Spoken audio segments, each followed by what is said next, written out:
Dina Prastiwi, NIM 212101040073.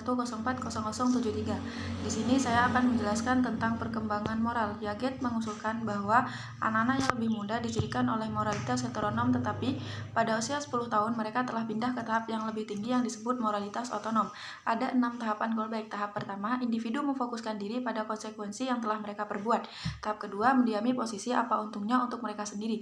Tahap ketiga, seseorang memasuki warga atau peran sosial. Tahap keempat adalah penting sebagai mematuhi hukum, keputusan, dan konvensi sosial.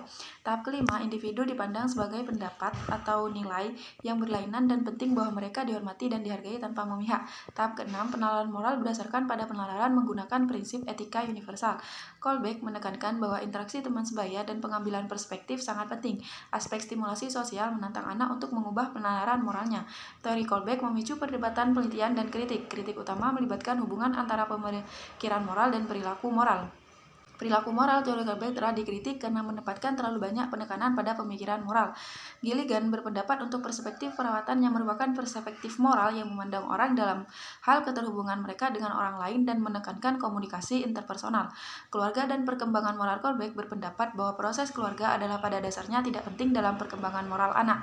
Penalaran konvensional sosial, beberapa ahli teori berpendapat bahwa Kolbeck tidak cukup membedakan antara penalaran moral dan konteks sosial.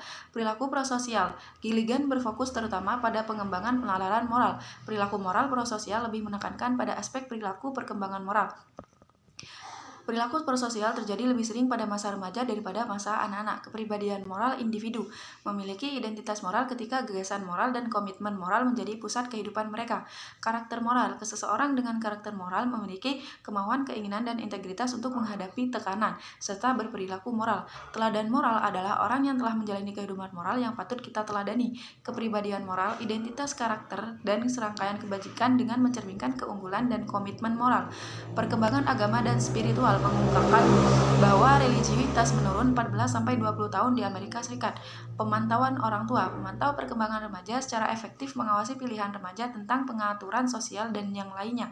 Masalah remaja di sini digambarkan seperti penyalahgunaan zat, seksual infeksi menular, dan gangguan makan. Kenakalan remaja, pelanggaran hukum mulai dari membuang sampah sampai pembunuhan.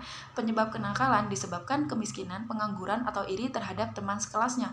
Depresi, faktor keluarga tertentu, masalah keuangan, hubungan teman sebaya yang buruk.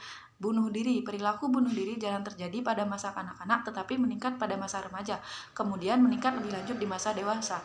Sekian dari saya. Wassalamualaikum warahmatullahi wabarakatuh.